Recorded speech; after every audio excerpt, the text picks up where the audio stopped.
Right, well, welcome. This is going to be a short series on making the Corsair engine as designed by Edgar T Westbury. It's quite an old design, it's been around for quite some time. This is the main sectional view. I think it's quite a good view actually. See roughly what it is. It's just a single piston. It reminds me a little bit actually of a sort of a single cylinder internal combustion engine, but obviously this is going to be steam. There will be eventually a small steam plant that this will form part of, but we'll get this going first. This here is the main cylinder casting. This was produced by my dad back in the 70s, believe it or not. He made a couple of these and then never actually got around to making it. So here we are. I'm not sure if he thought back in the 70s that his son will make one 50 odd years later, but here we are. We shall give it a crack.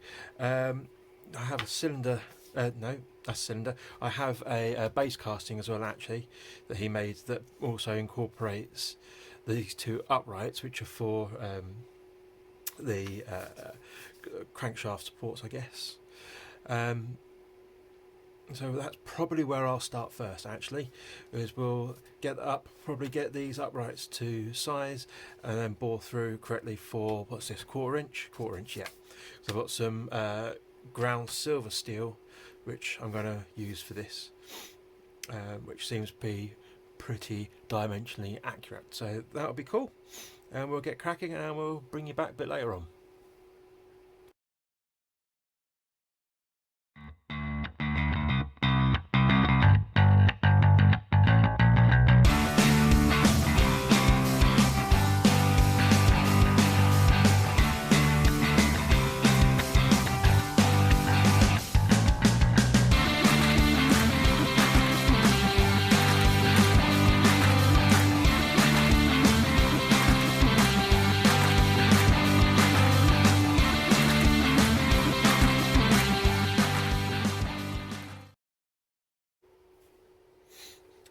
Right, so here we are. What we may have just seen is probably a couple of shots of me setting up machining the base casting, held in the vertical slide on the lathe. We also have done the crankshaft. I haven't, as the plans are called for, put oil holes and oil channels inside of the crankshaft as yet. I feels like a little bit more hassle than it needs to be. I've just now finished doing the eccentric, which machined out one piece. That's all done. So the next step is going to be the eccentric strap. So that's this chap just here. So you would have seen us last probably take some pictures of this guy, the eccentric sheath. Now we're going to do the strap. So I'm going to make the strap actually out of three pieces initially. So this is a 3/4 by 3/16 round, so we've got that, we can machine that. That's a relatively straightforward part. At the top here as well is just a 1/4 by 3/32 piece of round bar. That's easy to machine too. And then actually what we can do is this piece of in the middle will initially start off as a straight piece and we'll file it to the nice cone shape later.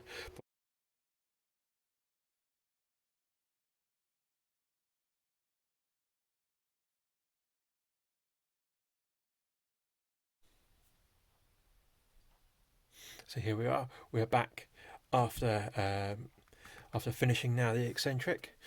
I filed in these two radiuses here and here by hand in the end. That was the easiest and quickest way to do it.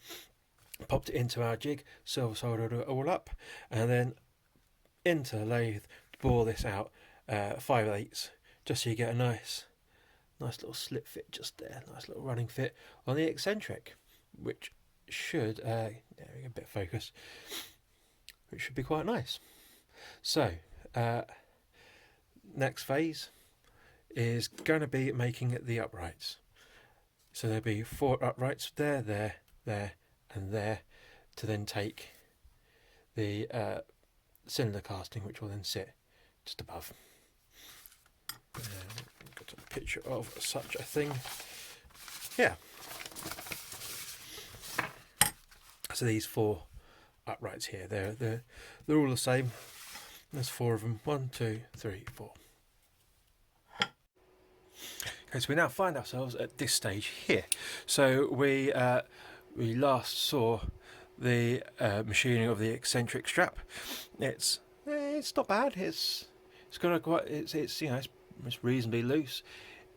I'm not sure I want to make it any looser. I might just leave that to run in. I mean, it's not sloppy, but it's not as loose as that. But that's also quite a nice running fit as well.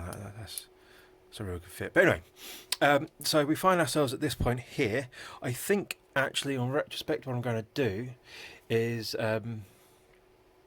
bore out this base casting a bit larger here, and drop in press, or more likely probably some Loctite in some bronze bearings, just some small ones, but I think that will improve the running. Well, certainly its life, at least. Anyway, I mean, I could do that at a later date, but I think whilst I'm here, I've got a little bit of bronze, will be just alright for it. So we'll have a crack at that, and then afterwards, you know what? I think we'll finish up on the crankshaft bits, and we'll look for making up this flywheel. I've got a lovely, decent chunk of stuff, which we can ensure that a flywheel fits with inside this. What do I need? I need 1.5 inch. This is 2 inch. There's plenty of meat here. Plenty of meat. Yeah, it's 2 inch by 1 inch. We'll get that sorted. But first, I think I'll probably work on, like I say, some bronze bearings just here.